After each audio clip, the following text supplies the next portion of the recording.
আওয়ামী লীগের যাদের সাথে সম্পৃক্ত ছিল, সে কিভাবে দেশ ছেড়ে পালিয়ে চলে গেল। তাকে যারা সহযোগিতা করেছে তাদের সহ আমরা এই হত্যাকাণ্ডের আব্দুল হামিদের বিচার চাই। আজকে জনতার কাছ থেকে যে বিষয়টি আমরা জানার চেষ্টা করব, গত বুধবার গভীর রাতে যে সাবেক রাষ্ট্রপতি আব্দুল হামিদ তিনি যে দেশ ছেড়ে পালালেন, এই বিষয়টি আসলে কিভাবে দেখছেন সাধারণ মানুষজন এবং এটি নিয়ে কী ভাবছেন তারা।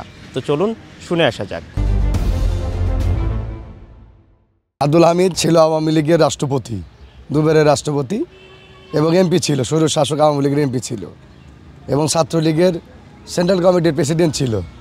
সে কিভাবে এই দেশ ছেড়ে পালিয়ে চলে গেল, এরা বাংলাদেশের জনগণ খুব হতাশ এবং খুব কষ্ট পেয়েছে যে দীর্ঘ 16 বছর এই স্বৈর শাসক আওয়ামী লীগের কে ভোটের অধিকারের জন্যে, গণতন্ত্রের জন্য রক্ত দিয়েছে দেশের মানুষ। সেরকমভাবে একটা বিশাল উচ্চ মাপের একজন মানুষ আওয়ামী লীগের যাদের সাথে সম্পৃক্ত ছিল, সে কিভাবে দেশ ছেড়ে পালিয়ে চলে গেল, এটা বাংলাদেশের জনগণ জানতে চায় প্রফেসর ডাক্তার ইউনূসের সরকারের কাছে। সাধারণ জনগণ হিসাবে আমরা মনে করি যে এটা সরকারের আসলে ব্যর্থতা এবং সরকারের সাথে জড়িত আছে।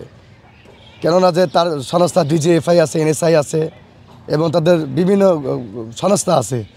এত বড় একজন স্বৈর শাসকের একজন রাষ্ট্রপতি ছিল, সে কিভাবে দেশ ছেড়ে পালিয়ে চলে গেল, এটা আমাদের কাছে খুব লজ্জাজনক এবং খুব দুঃখজনক।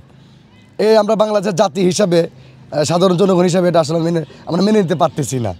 এই সাবেক রাষ্ট্রপতি যে দেশ ছেড়ে পালিয়ে গেল এবং টানা ৭মবারের মতো বেস্ট টিস্যু পেপার ব্র্যান্ড হিসেবে স্বীকৃতি পেয়েছে বসুন্ধরা টিস্যু। তাকে যারা সহযোগিতা করেছে তাদের সহ আমরা সরকারের কাছে দৃষ্টান্তমূলক শাস্তি চাই এবং তাদেরকে বাইরে থেকে ফেরত নিয়ে আসা তাদেরকে উপযুক্ত শাস্তি দেওয়া হোক, আমাদের এইটাই দাবি।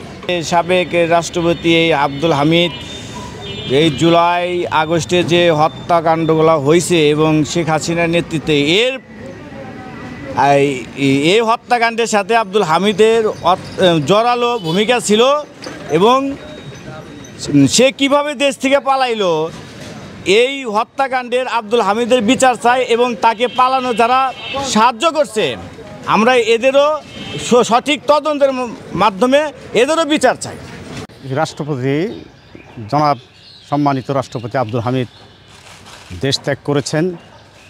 এ বিষয়ে বিভিন্নজন বিভিন্ন মতামত পোষণ করলেও আমি দেখেছি যে তৎকালীন সময়ে উনি রাষ্ট্রপতি হিসাবে যে দায়িত্ব পালন করেছেন, তার উপরে কোনো অন্যান্য রাজনৈতিক দলগুলোর কোনো প্রকারের বিরূপ প্রতিক্রিয়া ছিল না।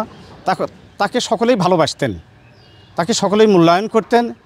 উনি কেন দেশ ছেড়েছেন, কিভাবে দেশ ছেড়েছেন, আর একজন সহজ সরল মানুষ, সৎ নীতিবান হিসেবে আমি তাকে ব্যক্তিগতভাবে দেখেছি, বিভিন্ন পত্রপত্রিকায় দেখেছি।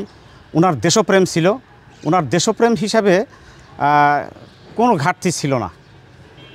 উনি একজন ভালো মানুষ ছিলেন, সঠিক ব্যক্তিত্ব সম্পন্ন লোক ছিলেন এবং দেশের জন্য তিনি অনেক কাজ করেছেন বলে আমার মতামত।